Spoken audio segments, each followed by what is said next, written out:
Selamat pagi Bapak Ibu dan saudara-saudaraku. Apa kabar pagi ini? Semoga kita semua sudah bangun dengan sehat, penuh sukacita dan damai sejahtera dalam anugerah Tuhan kita Yesus Kristus. Pagi ini bacaan kita dari Filemon 13 dan 14 demikian. Sebenarnya aku mau menahan diri di sini sebagai gantimu untuk melayani aku selama aku dipenjarakan karena Injil. Tetapi tanpa persetujuanmu, aku tidak mau berbuat sesuatu.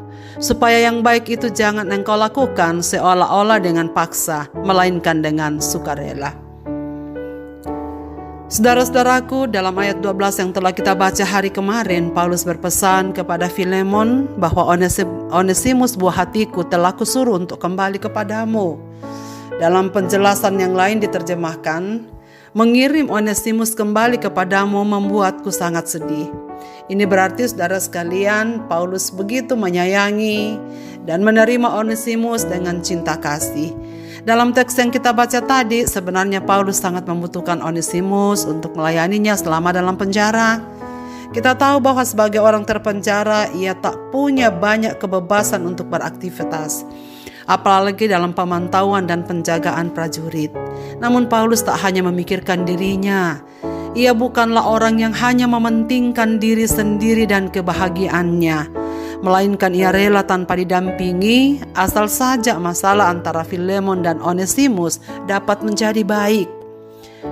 Ia memang sangat membutuhkan pelayanan Onesimus, tapi ia tak mau melakukannya tanpa persetujuan Filemon. Sebab bagi Paulus, Filemon lebih berhak dibanding dirinya. Dan lagi, antara Filemon dan Onesimus ada masalah yang sepatutnya harus diselesaikan. Dan salah satu sebab Onesimus dikirim Paulus kembali ke rumah Filemon agar masalah yang terjadi di antara mereka segera diselesaikan. Hal itu tidak baik untuk dibiarkan atau dipendam begitu saja. Karena Paulus menginginkan masalah yang ada seharusnya dapat diselesaikan dengan baik. Walaupun secara rohani Onesimus mengalami titik balik dalam hidupnya menjadi murid Kristus karena penjumpaannya dengan Paulus.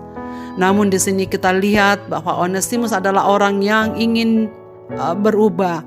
Onesimus adalah ingin menjalani kehidupan dengan baik. Ia adalah orang yang gampang dibentuk. Onesimus tahu betapa Paulus sangat mengasihi dan menerimanya sebagai anak dan menyebutnya buah hatiku. Artinya, anak yang lahir dari hati yang penuh cinta. Dan Onesimus merasakan hal itu. Paulus pun tahu bagaimana hatinya kepada Onesimus. Sekalipun pada akhirnya Filemon mengizinkan Onesimus tetap atau kembali bersama Paulus, namun ia telah lakukan dengan sukacita. Saudara sekalian, maksud Paulus menyuruh Onesimus mengizinkan kembali ke sana adalah supaya ia bisa memiliki hubungan yang baik dengan tuannya Filemon atau saudara seimannya sekarang di dalam Kristus. Paulus sama sekali tak menghendaki ada masalah di antara mereka sebagai saudara seiman. Bagi Paulus, persoalan yang ada di antara saudara seiman itu harusnya segera diselesaikan. Tidak baik jikalau itu disimpan. Dan maksud Paulus menyuruh Onesimus kembali kepada Filemon agar segera masalah yang terjadi itu dapat diselesaikan dengan baik. Bagi Paulus, jika ada benang kusut harus diluruskan supaya bisa berguna kembali. Betapa berartinya pelajaran yang diberikan Paulus ini dalam kehidupan kita, saudara sekalian. Bahwa seorang Kristen seharusnya tidak hanya memikirkan kebutuhan dirinya sendiri, atau kepentingan dirinya, atau kebahagiaan pribadinya, melainkan mendahulukan kebutuhan orang lain melebihi kebutuhannya. Kadang-kadang kita keliru. Yang penting kita bahagia, kepentingan dan masalah kita bisa tertutupi dengan baik.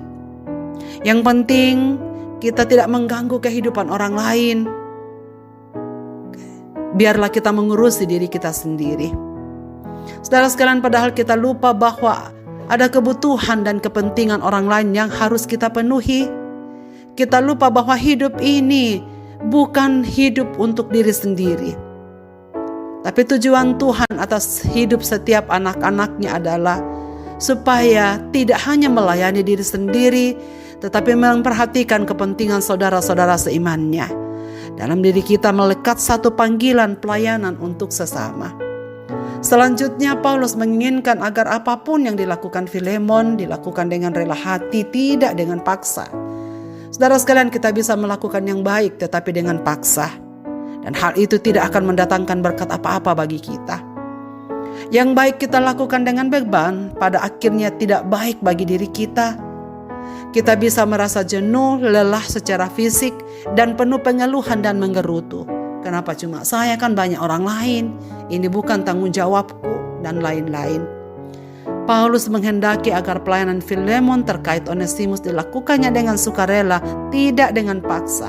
Artinya, Paulus hendak mengajarkan sesuatu kepada kita, bahwa melakukan segala sesuatu yang baik dalam hidup ini hendaknya dikerjakan dengan hati, agar pekerjaan itu tidak menjadi berat bagi kita.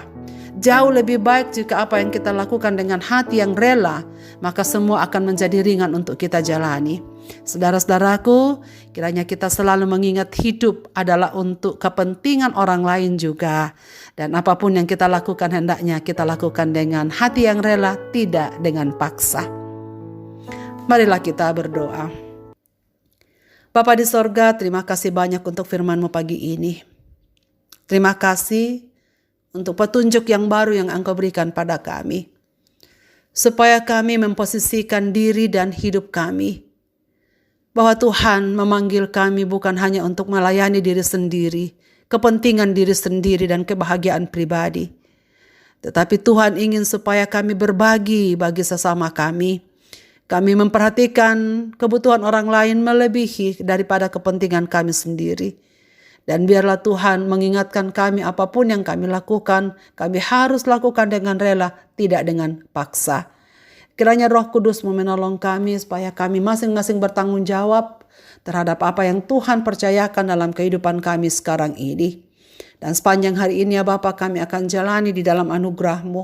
Berilah kami kekuatan supaya semua yang akan kami lakukan di hari ini kami lakukan dengan rela, tidak dengan paksa, supaya semuanya menjadi hormat dan kemuliaan bagi nama-Mu. Ketika itu kami dapat menjadi berkat bagi sesama kami.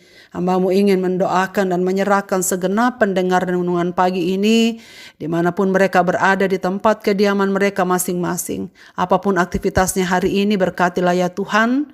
Apapun usaha dan bisnis mereka, biarlah Tuhan yang akan memberkati. Dan kebutuhan-kebutuhan mereka, biarlah Tuhan yang akan mencukupi. Tuhan akan mengutus anak-anak-Mu yang dapat Tuhan gerakkan, Tuhan pakai untuk membantu semua orang-orang yang sedang membutuhkan pelayanan kasih Tuhan melalui tangan-tangan anak-anak-Mu yang mengasihi Engkau. Kami doakan mereka yang sakit, Tuhan berilah kekuatan, berilah kesembuhan, dan berilah mereka kepercayaan kepadamu dengan sungguh bahwa Engkau mengasihi mereka dalam segala situasi hidup mereka. Mereka yang sedang bersedih, Tuhan hiburkan. Mereka yang sedang bergumul dengan pekerjaan, Tuhan buka jalan supaya segera menemukannya.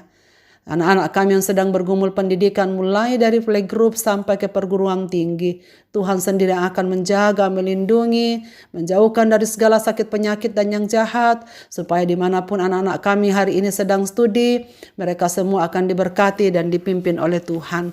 Kami mendoakan semua saudara-saudara kami yang sedang bergumul dengan persoalan kehidupan rumah tangga dan ekonomi mereka masing-masing. Kiranya Tuhan yang berkenan menolong, membuka jalan, memberkati.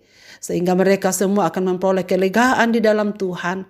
Dan setiap persoalan mereka dapat jalani oleh karena kebaikan Tuhan. Terima kasih ya Tuhan.